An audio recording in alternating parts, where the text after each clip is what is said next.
لوٹ آئیں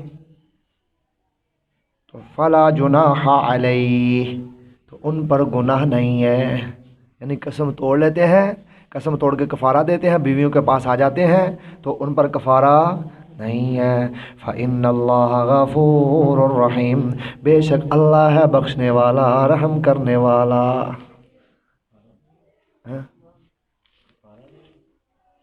بھائی کفارہ ہے نا، میں نے کوئی لفظ تو نہیں ایسا بولا. اچھا کفارہ ہے. فإن فاؤ فلا جناح علیہ، یہ لوٹنے پر گناہ نہیں ہے. اللہ بخشنے والا رحم کرنا ہے. جو قسم توڑی اس نے کھائی تھی، اس کا تو کفارہ اس کو دینا پڑے گا. بات سمجھی؟ کفارہ تو اس کو دینا پڑے. فإن فاؤ فلا جناح علیہ، یہ محذوف ہے. فإن اللہ غفور الرحیم. وإن عزموا الطلاق، اور اگر اس کا ارادہ پختہ ہے علیحدگی کا، فإن اللہ سمیع علیم، تو اللہ سننے والا جاننے والا ہے. تو ٹھیک ہے، 4 مہینے گزرنے تو بعد آٹومیٹک کی ہو جائے گی، طلاق ہو جائے گی. امام ابو حنیفہ کا موقف بڑا واضح ہے، کیونکہ اسی میں عورت کی جو ہے عصمت ہے، اسی میں اس کی شان ہے. اگر فیصلہ پھر قاضی دے چھوڑ دیتا، جس طرح کہ امام شافعی رحمۃ اللہ نے فرمایا ہے، عورت پھر عدالتاں پھرتی رہے گی.